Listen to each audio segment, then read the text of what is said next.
Biraderin her yıl geleneksel hale getirdiği Dünya Mustazaflar Haftası basın açıklamasına hepiniz hoş geldiniz, şeref verdiniz. Bismillahirrahmanirrahim.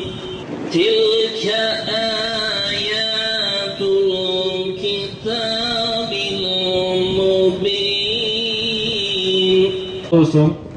Şimdi de basın açıklamasını okumaları için mikrofonu Birader Genel Başkanı Mehmet Ali Özger Beyefendi'ye bırakıyoruz.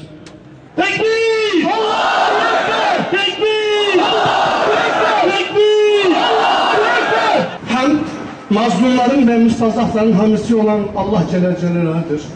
Selat ve selam, insanların kurtuluş reçetesinin rehberi, mazlum ve müstazafların dostu, sevgili Peygamberimize olsun. Yerli işbirlikçileri Saddam ve avanesi tarafından gerçekleştirilmiştir. Bölgenin Müslüman, mazlum Kürt halkı, kadın, erkek, genç, yaşlı demeden oğlu Beşar Esad babasını aratmamakta, saltanatını koruma uğruna Suriye halkından bugüne kadar 10 binlercesini öldürmüş, 100 binlercesini yaralı ve mülteci konumuna düşürmüş. Binlerce kişi cezaevlerinde ve polis merkezlerinden işkencelerildi.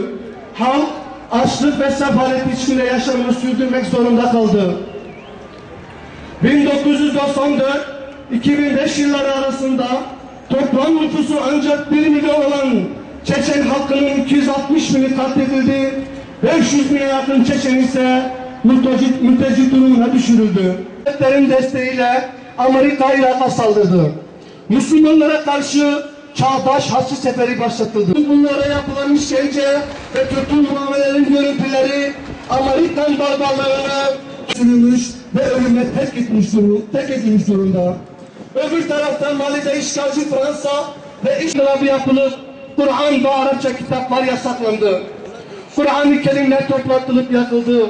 Camilere valla 12 yaşın altındaki çocuklara Kur'an kursu yasağı getirildi.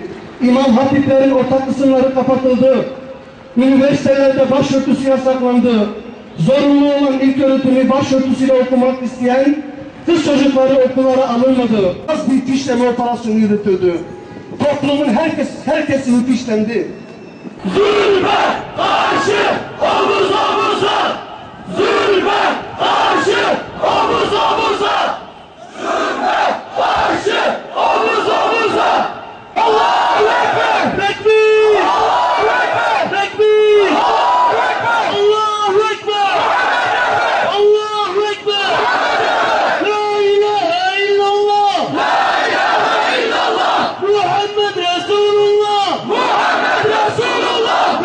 اللهم انصر المستضعفين في أقطار الأرض كلها يا أرحم الراحمين وأهلك الكفرة والمشركين والمنافقين والظالمين والخائنين أعداءنا وأعداءك وأعداء الدين واشدد على قلوبهم واجعلهم وأموالهم غنيمة للمسلمين يا أرحم الراحمين